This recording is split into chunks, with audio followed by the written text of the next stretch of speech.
रवि जी इधर आ जाइए उस तरफ। सारे साथी बैठते जाएं, बैठते जाएं, सारे साथी बैठते जाएं।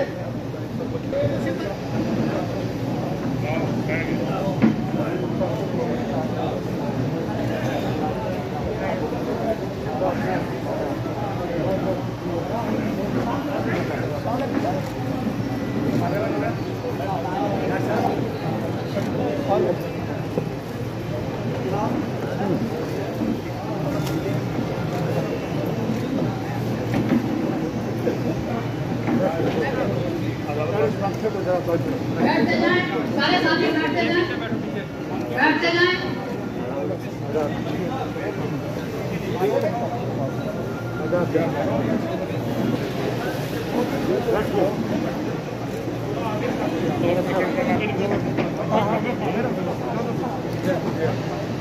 यहाँ से उन्होंने बात की। हमारा मकसद है अपोजिशन को खत्म करना। अपोजिशन कभी खत्म नहीं होती।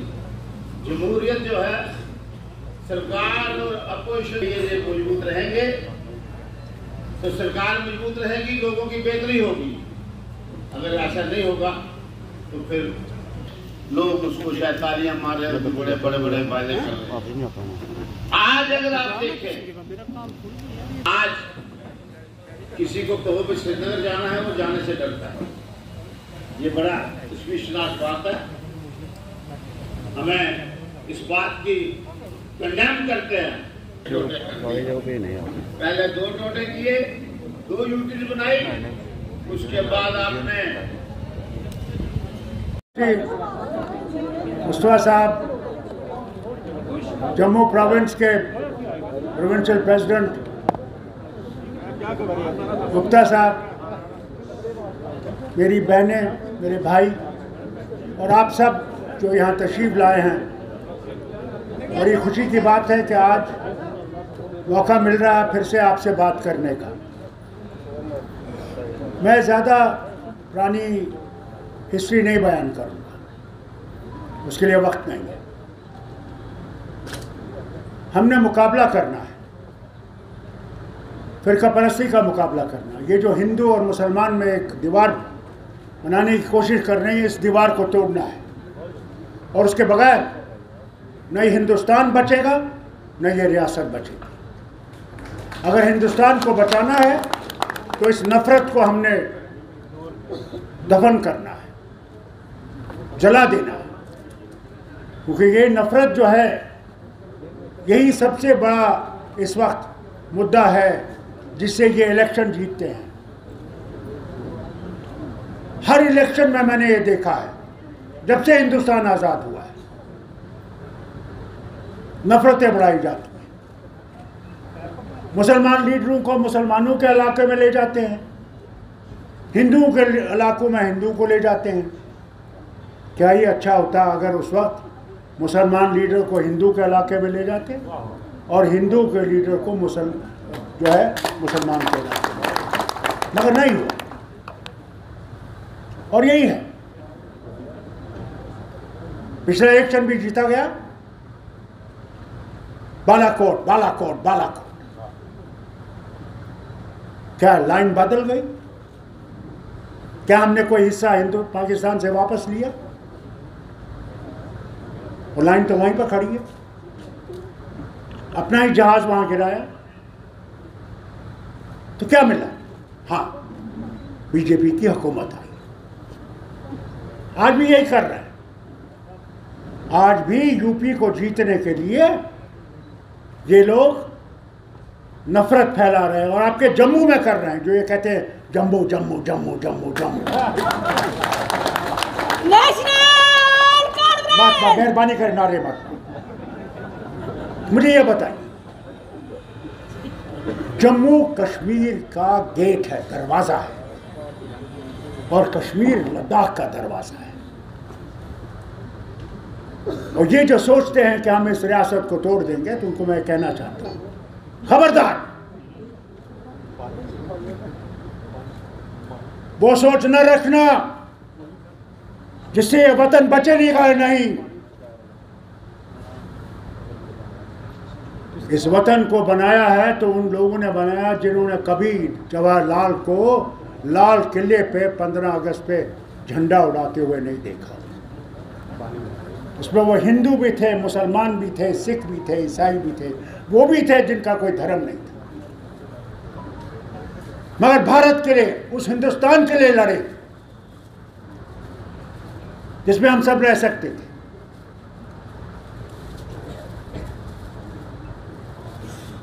कभी भूलिए मत, अगर तुम्हें हुकूमत करनी है क्या नफरत पे करनी है? और ये जो तुम लोगों को खरीद रहे हो, क्या समझते हो उससे तुम हुकूमत कर रहे हो? हमारे लोग बहुत जानते हैं, पहचानते हैं कि किस लिए तुम ये कर रहे हो, और ये भी जानते हैं कि उनके दिल तुम्हारे साथ नहीं है, वो सिर्फ अपना मतलब निकाल रहे हैं। कब सीखोगे? याद है कहते थे जब कांग्रेस की हुकूमत थी, मैं भी मंत्री था, कहते थे पेट्रोल के दाम चढ़ गए, लोग कहते थे हाँ चढ़ गए जनाब। कहते गैस का सिलेंडर का कीमत चढ़ गया, कहते हाँ जनाब चढ़ गया। जो दाल आप खाते थे क्या उसकी कीमत बढ़ गई? क्या आप नहीं खा सकते? आप आज मैं इसी वज़ीर आज़म से पूछता हूँ, जो आपने हमसे वादे किए थे वो कहाँ है? आज गैस सिलेंडर कहाँ पहुँच गया? मेरी माँ और बहन जो है आज फिर से गोबर और चूल्हा जला रही है अपना खाना पकाने के लिए, और उसके पास पैसा नहीं है दाल खरीद सके। इतनी दाल की कीमत आसमान पे पहुंच गई।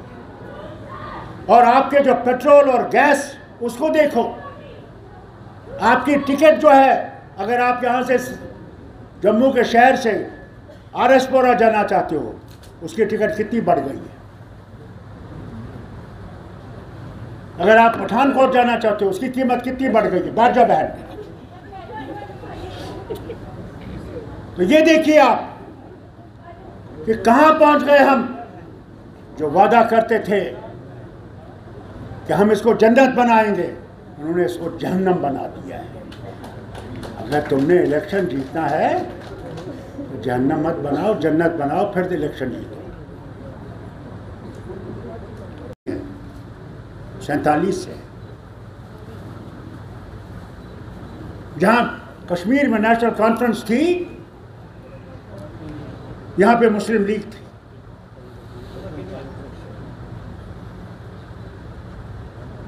हमारी और उनकी सोच में बहुत फर्क था।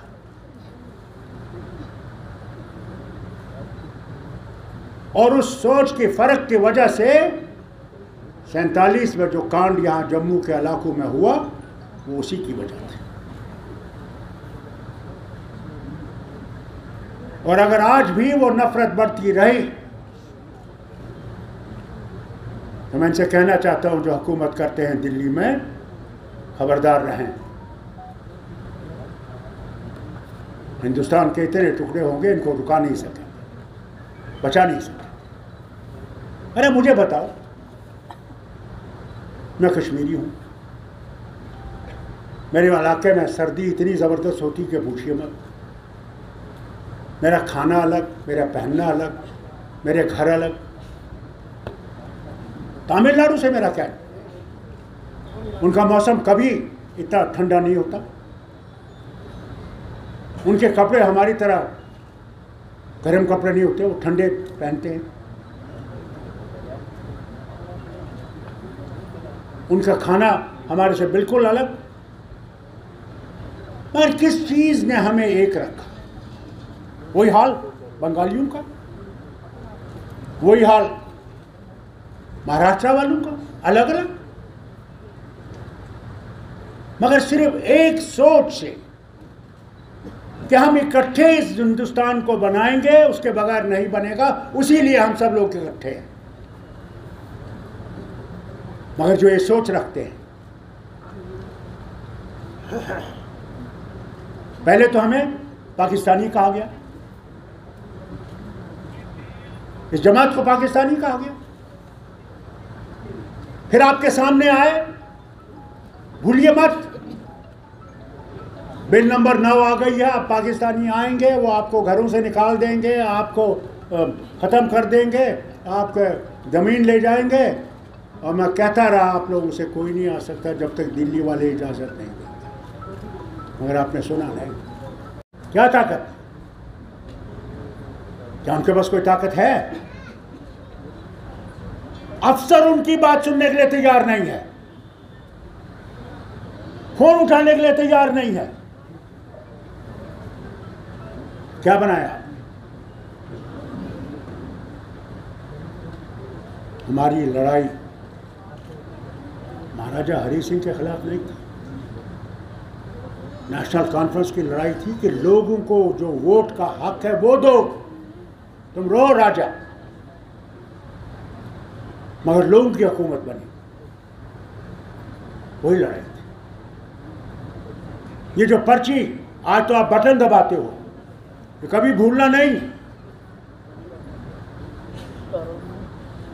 ये सारे हिंदुस्तान के करोड़ों के खून का नतीजा है जिन्होंने अंग्रेजों के खिलाफ आवाज उठाई। उस पर्ची पे गांधी का खून भी लगा हुआ है। जब बटन दबाते हो तो याद रखना,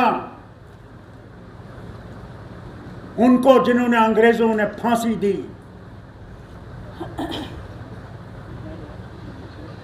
तीनों फिरोजपुर में उनका मेमोरियल बना हुआ है। भगत सिंह, मैं गया वहां अभी मार्च में,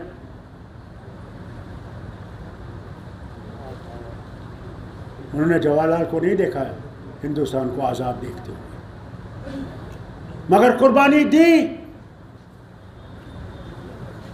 उस डायर के खिलाफ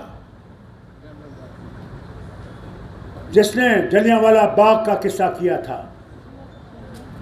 हजारों उस कुएं में पड़े थे बेगुनाह।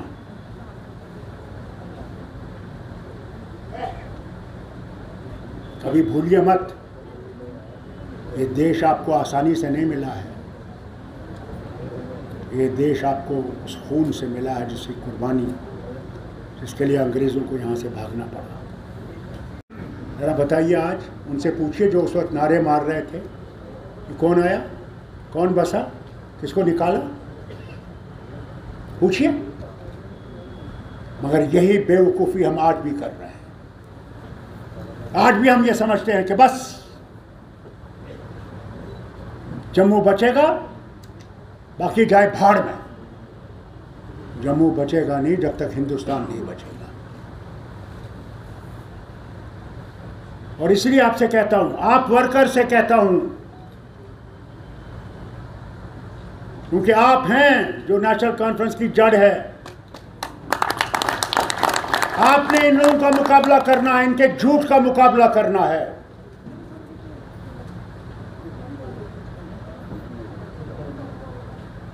सागर साहब ने बहुत अच्छा कहा, 3000 लोग मारे गए हमारी पार्टी के, मेरे मिनिस्टर मारे गए, मगर हमने झंडा हिंदुस्तान का छोड़ा नहीं, हम छुड़े रहे। मारो जितने मार सकते,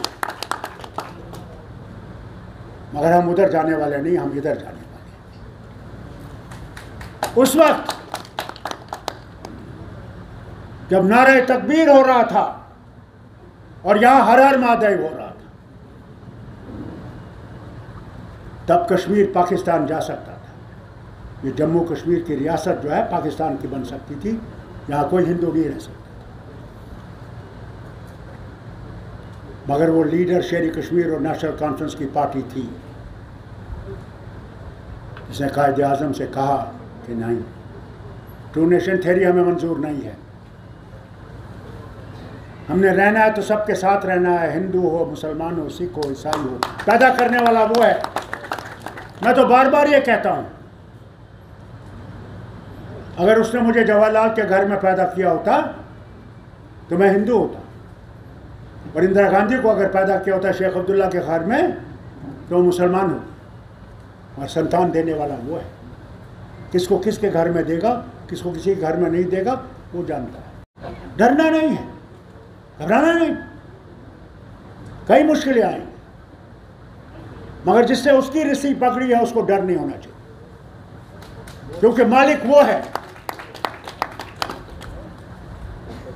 मैं तो कहता हूं बार बार,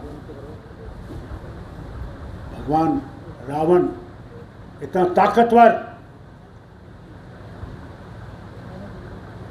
जब उसने खत्म करना था, उसने उससे सीता मां का अपहरण कराया।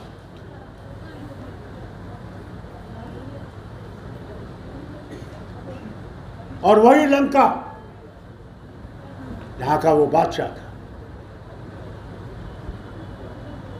हनुमान जी से उसको जलवा दिया। और फिर जैसे सेरा मनाते हैं आप, वहां तीनों को खत्म कर दिया, रावण को भी, कुंभकर्ण को भी,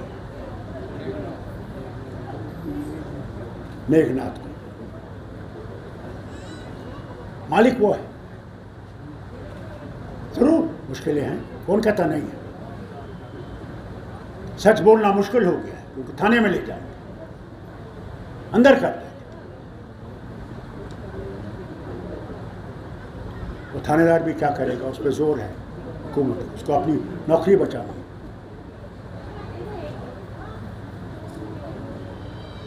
मगर वो भी ये जानता है ये गलत है। आज तो कोई बाबू आपका फोन उठाने के लिए तैयार नहीं।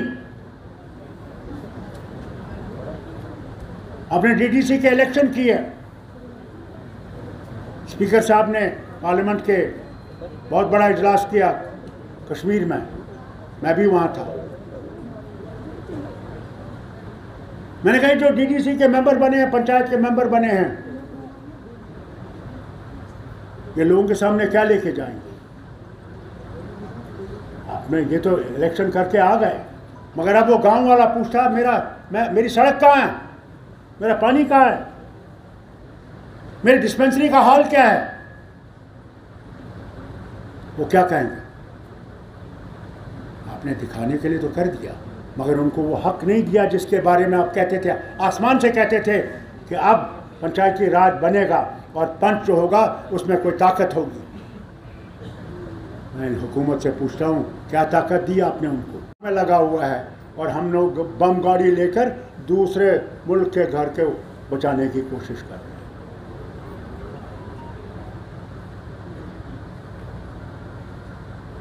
नहीं चलेगा, इससे बाज आई।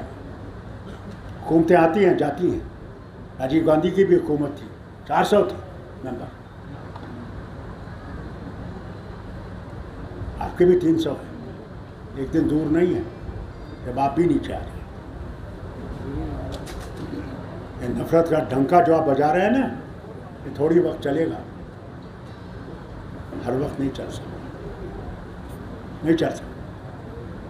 आज भी हिंदुस्तान में लोग हैं जो इससे नफरत करते हैं जो आप फैला रहे हैं।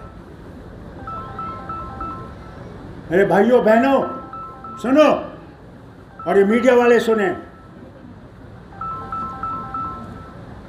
बद्री रैना साहब बहुत बड़े प्रोफेसर रहे हैं।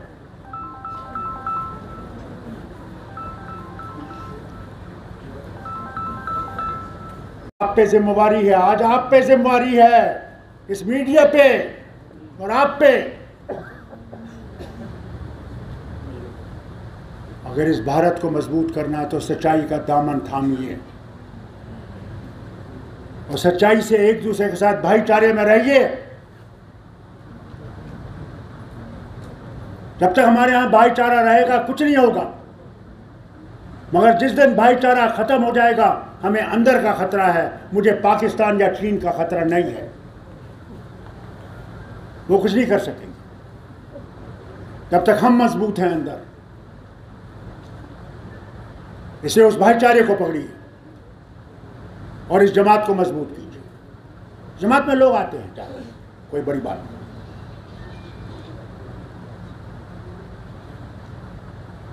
मगर अपने आप को मजबूत करो। बड़े ऐसे ऐसे चीज़ें, जैसे जैसे इलेक्शन करीब आएगा आप देखना क्या क्या नेता आएंगे। वो नेता भी आता था, आएगा जो कहता था गोली मारो सालू को। किसको मारना है गोली, किसको?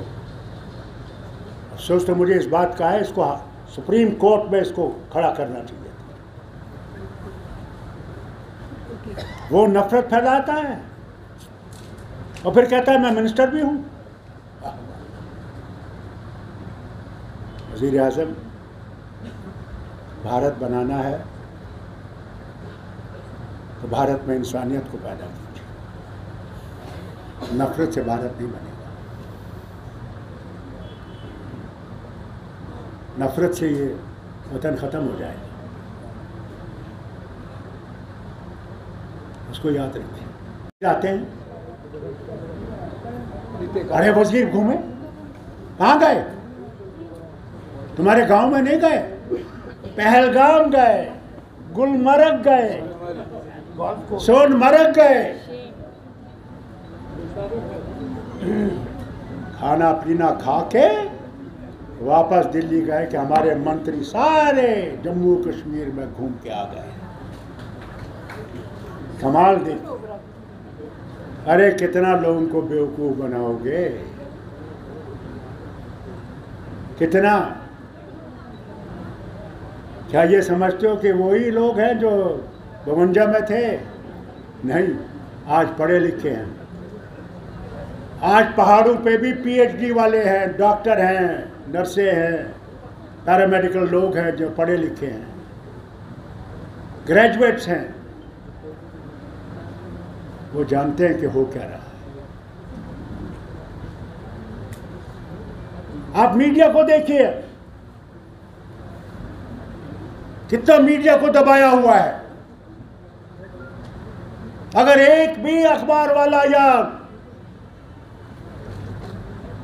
मीडिया का दूसरा जो रुख है वो कोई भी चीज सच्ची बयान करें, उसके एडिटर को पहले ही पुलिस थाने में बुलाया जाता है कि खबरदार, कुछ दूसरा करोगे तो तुम्हारे ऊपर हम ऐसे कानून लगाएंगे कि पूछिए मत। भूल गए? यूपी में सबसे बड़ा अखबार था, आज भी है, उसके ऊपर रेड डाल, क्योंकि वो सच लिखता था। उसने दिखाया कि कोविड में किस तरह लाशें जो हैं जमुना और गंगा में डाली जा रही है, देखा। और ये कहते हैं कि 5 लाख मर गए, और जब उसका एस्टिमेट किया गया उन्होंने कहा 50 लाख से ज़्यादा लोग मर गए। हाल देखिए, अगर कोई अखबार ये लिखेगा, उस अखबार के मालिक को जेल के कोने में बैठना पड़ेगा। ये वो हिंदुस्तान नहीं है।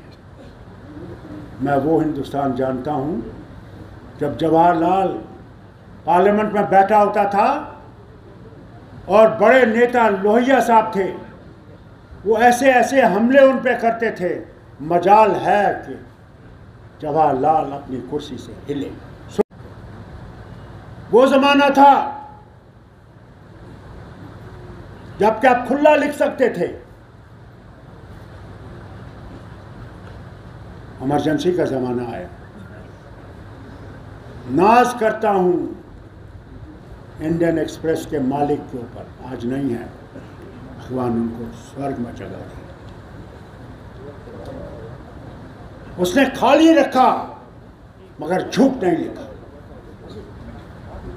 सारी जो दौलत उसकी पूंजी थी उसने लगा दी मगर सर नहीं झुकाया। वो थे हमारे। आज अमेरिका का मीडिया देखिए, उनने ट्रंप के बारे में ऐसा लिखा कि ट्रंप जीत नहीं सका। आप समझते हैं कि आप हर वक्त रहेंगे? अंत आएगा। और जिन्हीं अखबारों को आपने दबा के रखा है वो खुल्लम खुल्ला लिखेंगे। और मैं अल्लाह से यही कहता हूँ तब तक मुझे नहीं लेना इस दुनिया से, जब तक मैं वो नहीं देखूँ कि हमारे अखबार सच्चाई से लिख सके और सामने लिख सके।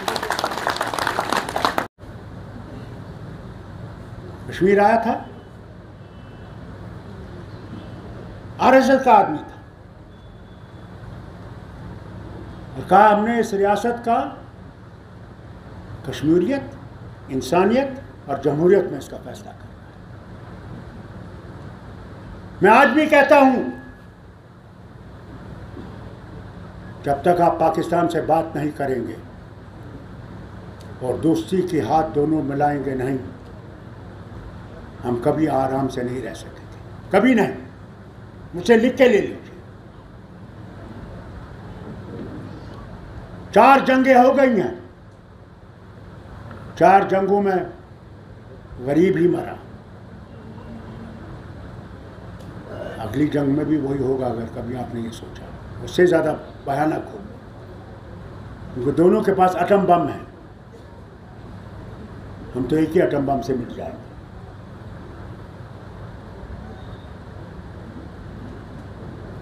और खुद वाजपेयी ने मेरे सामने कीचवाल में, जहां पाकिस्तान की कश्मीर की सरहद बिल्कुल सामने है, हम पानी का मुआवजा उनको, आज मुझे पता नहीं, जब मेरी हुकूमत थी तब भी देते थे, क्योंकि हम पानी वहां से लेते थे उस इलाके में। और क्या कहा दोस्त बदलाए जा सकते हैं, पड़ोसी बदलाए नहीं जा सकते। या दोस्ती में रहेंगे और तरक्की करेंगे, या नफरत में रहेंगे और पीछे हो जाएंगे। अरे क्या ही अच्छा होता दोस्ती होती। आज सियालकोट से लोग यहाँ जम्मू चाय पीने आते, खाना खाने आते, हम वहाँ जाते। वही हाल होता था पुराने ज़माने में, जब हिंदुस्तान पाकिस्तान नहीं बना था, लोग रेल में आते थे, याद है? रेल में आते थे, यहाँ दिन गुजारते थे, शाम को वापस आते थे।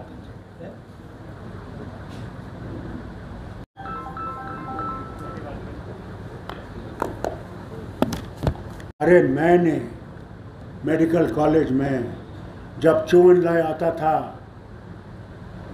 चीन का वजीर आज़म और जवाहरलाल उसके साथ होता था, मैंने मेडिकल कॉलेज का लड़के होकर मैंने हिंदी चीनी भाई भाई दोनों झंडे ऐसे उठाता था। आज कहाँ पहुँच गए, नफरतें कहाँ पहुँच गई। बॉर्डर पे बैठे, हमारी ज़मीन पे बैठे हुए, और आप बात नहीं।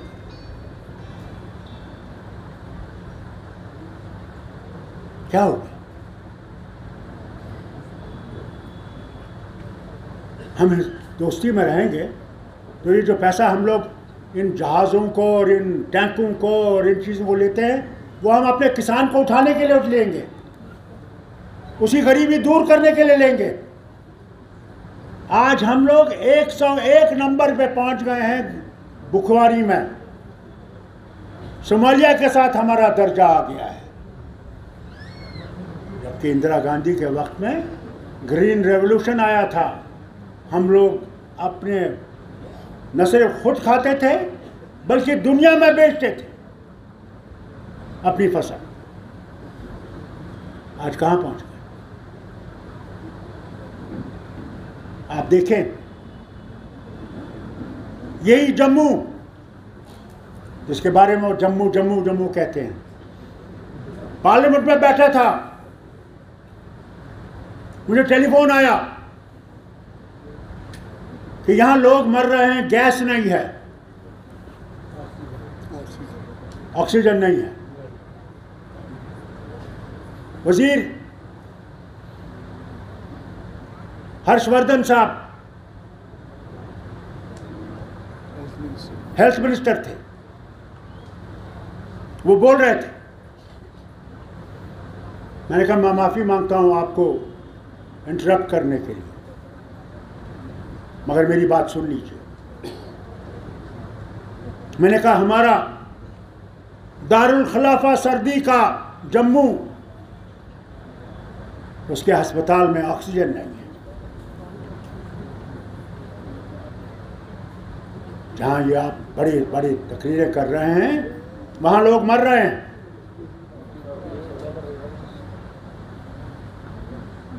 दावा यहाँ से आसमान तक। हम लोगों के पास वैक्सीन नहीं, हम दुनिया को बेच रहे हैं। पहले यार अपना घर बचाओ फिर दुनिया देखो, घबराना नहीं, बस अपने भगवान को थामे रखो,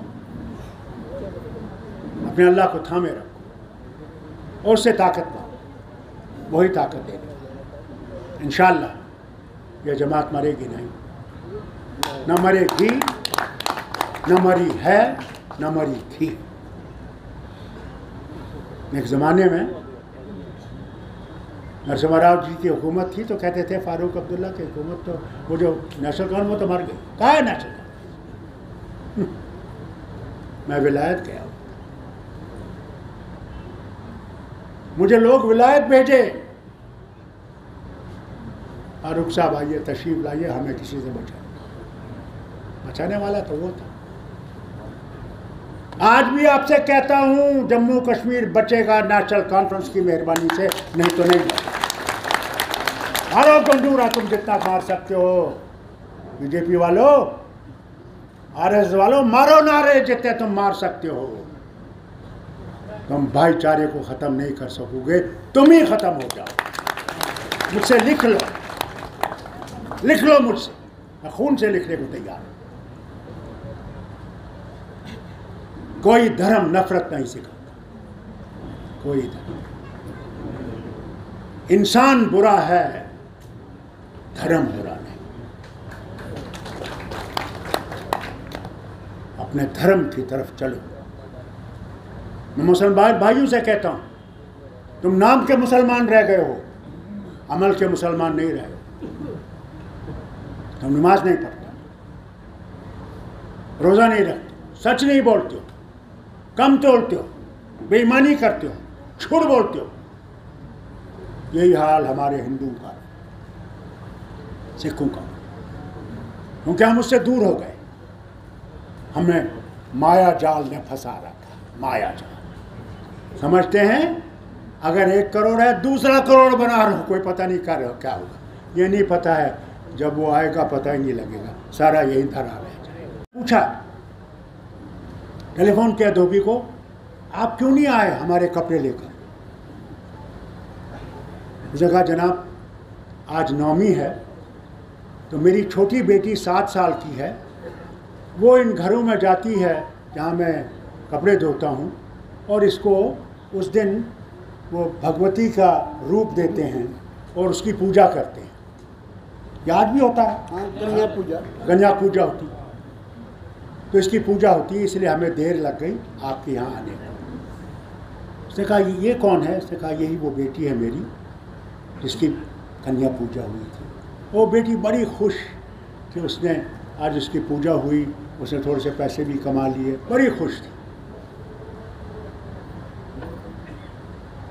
तो इस औरत ने उससे पूछा, प्रीति ने धोबी से, तुम्हारा नाम क्या है? देखिए हैरानी, देखिए। धोबी कहता है मेरा नाम मोहम्मद है। उसका दिल बैठ गया, कहने लगा मुसलमान लड़की की पूजा हो रही है। थोड़ी देर में इसके आंसू आने लगे कि देखो, और कहती है ये उनको मैं कहना चाहता हूं जो ये नफरत फैला रहे हैं, और कहती है आंसू से आज भी मेरा हिंदुस्तान जिंदा है, आज भी मेरे हिंदुस्तान में नफरत गायब हो गई। भाई लोगों, याद रखो इस वतन में आज भी इंसानियत है, आज भी लोग हैं जो हिंदू मुसलमान आपस में मोहब्बत करते हैं, और इंशाअल्लाह ये भारत रहेगा, ये मोहब्बत रहेगी। यही चले जाएंगे जो नफरत फैला रहे हैं, यही मर जाएंगे। मीडिया मेरे सामने, मैं आपसे एक बात कहना चाहता हूँ। अभी हमारे पिछले गवर्नर ने, सतपाल मलिक साहब ने, झुंझुनू राजस्थान में कहा है कि फारूक अब्दुल्ला और उमर अब्दुल्ला के पास जो है रोशनी स्कीम, मैं उसको चैलेंज करता हूँ, कहता हूँ ज़रा आइए मेरे सामने, वहाँ क्या बोल रहे हो। मैंने 3 इलेक्शन इसके लिए भी लड़े हैं यूपी में, और झूठ बोलता है। पहले तो हम सबको झूठ बोला कि 370 जाएगा ही नहीं, सवाल ही नहीं, तो यही है। फिर कहता नहीं, मुझे वज़ीर आज़म ने कहा था 35 से जाएगा, 370 रहेगा। ये भी आपने सुना होगा। और आज झुंझुनू में जाके बात कर, अरे यार जम्मू कश्मीर में आके बात कर, मेरे सामने बात कर, मैं भी तुम्हें जवाब दूंगा। अफसोस तो है ना, तुम गवर्नरी से उतरो तब मैं तुम्हें बताऊँ। और गवर्नरी ज़्यादा देर रहेगी नहीं, वो भी चली जाएगी। फिर क्या करो? इसे ये झूठ बोलना छोड़ दो।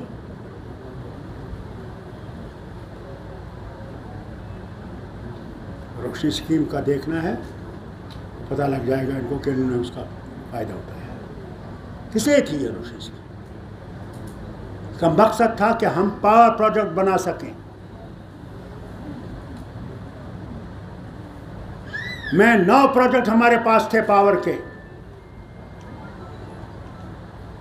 और मैं हुकूमत के पास गया, वाजपेयी जी प्राइम मिनिस्टर थे, और पावर मिनिस्टर थे वो साउथ इंडिया के कुमारमंगलम। मैं उनके दफ्तर में गया, कहने फारूक साहब, आपको सेंटर जो है काउंटर गारंटी नहीं देगा, आप 2 प्रोजेक्ट बना लीजिए, साथ हमें दे दीजिए, हम क्या करेंगे, ये प्रोजेक्ट बनाएंगे, इसका जो भी पैसा हमें लगेगा वो हम निकाल लेंगे, फिर ये प्रोजेक्ट आपके हवाले कर देंगे। मैंने किसी मिनिस्टर से नहीं पूछा, किसी सेक्रेटरी को नहीं ले गया, उसी वक्त दस्तखत। हमें बिजली चाहिए, हमारे लोग बिजली के बगैर हैं, अंधेरे में रहते हैं, हमारे बच्चे पढ़ते हैं तो दिया जलाते हैं, लालटेन जलाते हैं, आंखें ख़राब हो जाती हैं। हमें बिजली चाहिए, कारखाने बनेंगे जब बिजली होगी, घर आबाद होंगे, हमारी माएँ बहनें खाना पका सकती हैं, गर्म पानी कर सकती हैं। 7 प्रोजेक्ट उनके हवाले किए, 2 प्रोजेक्ट हमें दिए, सावलकोट और क्या वो दूसरा वो बगलिहार। अल्लाह का शुक्र है बगलिहार आज आपको 900 मेगावाट देता है। और सावलकोट में अगर इन लोगों ने ऊपर नीचे नहीं किया था, आज 1800 मेगावाट और आपके पास होगा। उसमें भी ये फैलाया, फारूक अब्दुल्ला इसका हिस्सेदार है। हाँ। और फिर ये भी कहा, आज वो जिंदा हैं फाइनेंस मिनिस्टर यशवंत सिन्हा। जब उसका ये जो है बगलिहार का वो डैम का नियम रखना था, तो हमने इनको बुलाया कि आइए देखिए। उन्होंने जब देखा, उन्होंने कहा डॉक्टर साहब मुझे तो ये पता ही नहीं था, हम तो ये कह रहे थे कि वहाँ कुछ भी नहीं है, पैसा सारा खा गए, यहाँ तो इतना काम हुआ है। आज भी वो जिंदा, पूछ लीजिए उनसे।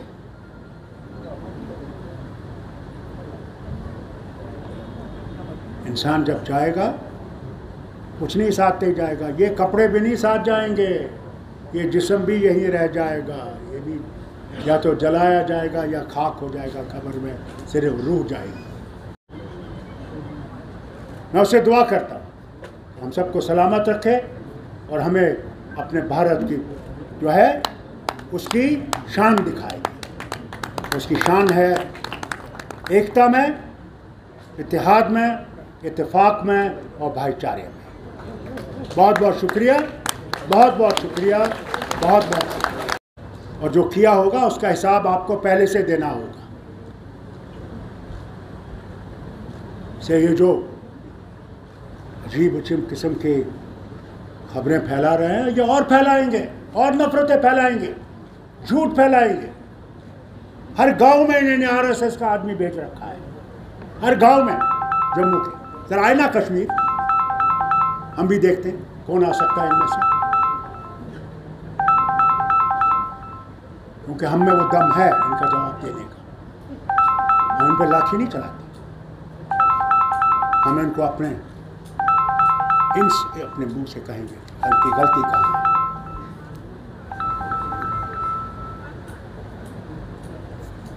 कोई काम नहीं तुम्हें और।